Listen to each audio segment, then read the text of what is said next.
at ang kanilang pinuno ay ang nakakatakot na si Kato, na nilikha ng mga puot ng sangkatauhan. Ang mga yokai ay natakot sa pagsasakatuparan na ito, at ang lahat ng yokai ay nagsimulang umalis dahil wala silang gustong gawin sa pakikipaglaban sa gayong mapanganib na kaaway. Sinubukan ng pulang yokai na kumbinsihin ang kanyang mga kasamahan na tumulong, ngunit nabigo na manatili ang mga ito. Tanging ang natira lamang ay isang lumilipad na karpet at isang yokai na marunong lamang maghugas ng beans. Ang koponan ay nagiging walang pag-asa dahil ang kanilang mga kasama ay ayaw makipaglaban. Ngunit nagulat siya nang tumayo si Tadashi ng may tapang, habang ipinangako niyang ililigtas ang yokai na pusa at lahat ng yokai.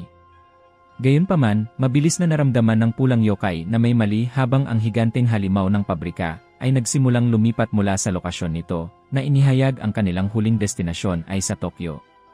Ang napakalaking nilalang ay lumipad sa mga ulap at naglulunsad ng diretsyo patungo sa sentro ng populasyon, habang nagdudulot ng napakalaking pinsala sa daan nito.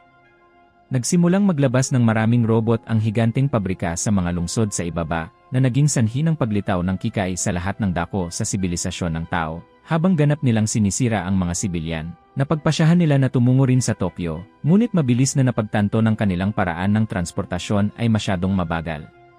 Ang babae ay nakakuha ng isang napakatalino na ideya at nagpasya na ilagay ang lahat ng mga kasama sa isang eroplano, ngunit sa huli ay nagsisisi kaagad dahil lahat sila ay naging mga popsicle. Samantala, sa lungsod ng Tokyo, naghahapunan ang reporter kasama ang kanyang kaibigan, ngunit mabilis silang naantala ng isang malakas na lindol.